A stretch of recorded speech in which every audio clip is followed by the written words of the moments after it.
nabanggit niya yung mga girlfriend niya. Nabanggit niya yung mga girlfriend niya. Sinagot po ni VP Inday Sara Duterte, mga kababayan, ang katanungan ng karamihan na kung may aasahan pa ba tayo na mapapauwi si dating Pangulong Duterte sa Pilipinas sa lalong madaling panahon.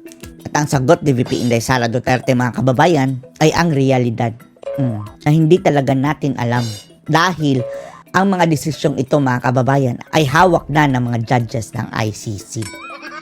Yan naman talaga, mga kababayan.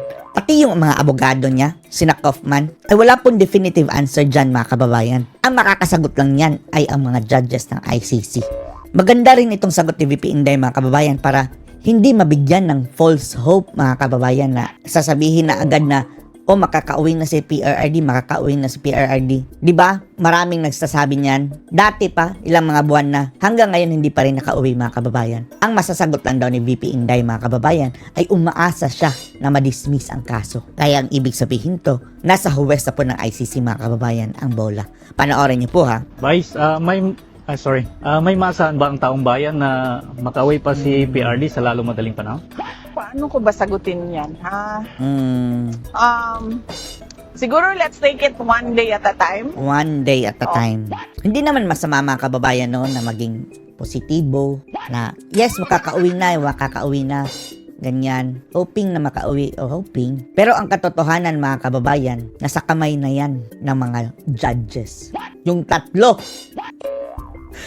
Sana nga, mga kababayan, maging patas yung tatlong ungas na judges. Sa ngayon, ang inaantay natin ay sana madismiss ang kaso based on the filings sa jurisdiction. At tapos initially, mayroon ng prejudice yung tatlo, ha, sa jurisdiction, mga kababayan. They are firm na mayroon daw jurisdiction talaga ang ICC kay dating Pangulong Duterte. Tapos ito ngayon ang inaasahan, mga kababayan, ng kampo ni Tatay Digong.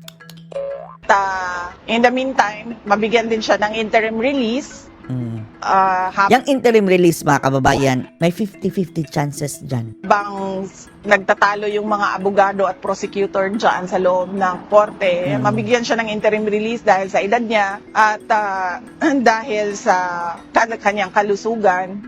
So, hindi ko talaga siya mabigyan ng definitive timeline. Hindi ko lang alam kung kaya masagot ng abogado kung merong definitive timeline at kung gaano kataas yung chances na makauwi si dating Pangulong Duterte sa Davao City.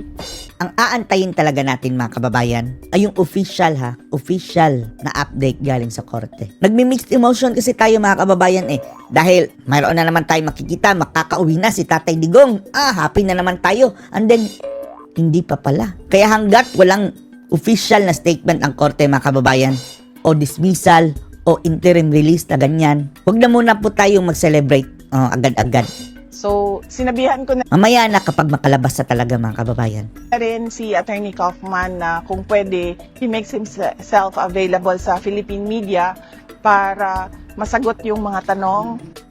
Sana talaga na lang ng spokesperson talaga ang mga kababayan, yung defense team ni Kaufman. Ang hirap makagilap ni Kaufman, mga kababayan ng mga kababayan natin at mga supporters ni dating Pangulong Rodrigo Duterte. Maliban sa huling habilin ni PRD, ma'am, may mensahe pa ba siya sa taong bayan? Mensahe sa taong bayan. Well, hindi ko siya natanong, sorry. Hindi ko siya natanong ngayon kung ano yung mensahe niya sa taong bayan. Kung si Alvin yan, laging tinatanong niya yan. Sabihin siguro ng PRRD, mensahe na naman, sige. Ang lagi pa ulit-ulit na mensahe ni PRRD, umuwi na kayo dahil nababagabag si PRRD, mga kababayan, dahil baka maabala kayo ang inyong mga buhay-buhay. But, sorry ha, may Pero okay lang. Sa mga nagpupunta dyan, mga kababayan, okay lang sa kanila. Don't mind, PRRD, kami don't mind. kanina. Ano nga ba yung na-discuss namin? Sorry, nakalimutan ko na. Medyo mahaba kasi yung 1 hour and 30 minutes. Message niya about life. Oh, wow! About life. Very About philosophical. Yes. Philosophical. Nabanggit niya yung mga girlfriend niya. Aroy! Nabanggit niya yung mga girlfriend niya. So, Yung tinatawag na alpotera, mga kababayan, ano ba yun? Girlfriend ba yun? Friend. with benefits? Ano ba? Friend? Ewan na natin mga kababayan. Sinabi sa post ni Basta na ang mga babae sa buhay ni PRRD, andun ang picture ni Jazz. Okay naman siya kanina. Ano lang yung messy lang yung kanyang, sabi ko sa kanya, mag-shave siya, mag-shave. Tumaas na ang Messy yung bigote. kanyang beard, tsaka bigote. Tapos, Balbas. well, hindi siya makadecide kung mag-go all white daw siya or magpatina pa rin siya. So, hindi daw Maputi siya na ang... makadecide. Minsan daw, Kahit maputi na ang buhok ko. Anyway, 80 years old na pala mga kababayan, maputi na talagang buhok niyan. Kung hindi magpapatina o magpapa-hair dye si PRRD mga kababayan tapos pumayat, and then ipipresent siya sa publiko ngayong September, totally different person na si PRRD talaga niyan. Hindi na natin yan makikilala. umaga, nakatingin siya sa salamin. Minsan daw gusto niya puti na lang lahat. Tapos meron naman daw mga araw na gusto niyang magpatina. So, wala siyang desisyon sa kulay ng buhok niya. Pero noong Tuesday, Puti na nag-request lahat. na siya ng haircut at na-submit na rin namin sa detention unit yung request na for haircut. May question pa ba kayo? May BPM. Yung Last time yung nag-ano dito. yes, ma'am. Oo. Last time ako yung naggupit. Kaming dalawa yung naggupit ng kuko niya. Nagtulungan kami sa kuko niya. Nag-request na rin kami noon kanyang manicure at Wow. pedicure. Hindi ko lang siya natanong kung nagawa na ba. Pero yung kuko niya kasi, short na talaga yun nung Tuesday. Kasi May question pa ba kayo? inayos namin.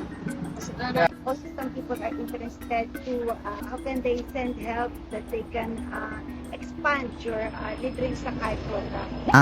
Mayroong, other topic na naman mga kababayan.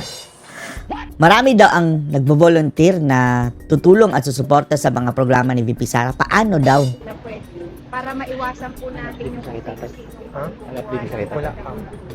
Baka gagawin na naman ng issue ha. May mga magdo-donate ba kababayan kay Sara? Gagamitin na lang siguro yan ng mga bangag mga kababayan. Kahit pa nga wala sigurong pondo, tapos may magdo-donate dahil maraming willing eh. Mayroon kasing proper way dyan mga kababayan. Pero abogado ito si Sara, alam niya mga kababayan kung ano ang proseso okay. niya. Well, sa ngayon, ma'am, ang process kasi sa gobyerno kapag tumatanggap ka ng donation is merong deed of donation. Oh, tapos, yan. Pipirmahan yun ng Ay, both parties. Tapos mga pirma. papasok yun sa... At ang problema dyan mga kababayan, alam nyo ha? Ikaw na nga ang magdo-donate mga kababayan. Ikaw pa magbabayad ng tax, donation tax, para pagkain doon sa mga buhaya. Yan ang problema. Sa lahat yan ha, mga donate, tataksan ka pa mga kababayan. records ng office. Pati yung interest natin sa bangko, savings, interest, tataksan ni... Ay nako, ano ba tong si Ralph Recto mga kababayan? Siya ang nasa likod ng dagdag bayarin dyan sa VAT.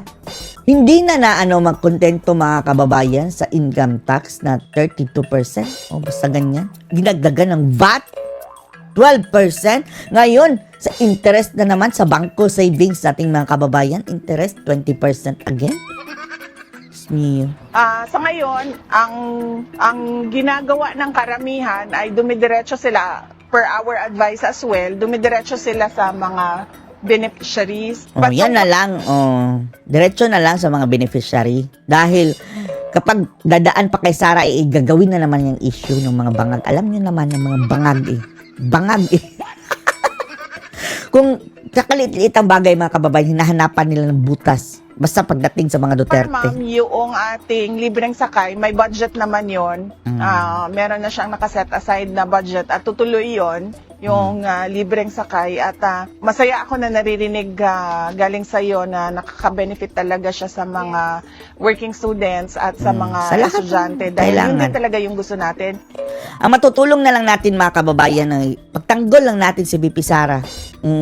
Word of mouth. At yung tulong, direkta na lang tulong dyan sa mga nangangailangan sa inyong lugar. And then, i-educate nyo sila na etong mga pang-aatake kay VP Sara ang dahilan politika dahil gusto siyang disqualify mga kababayan.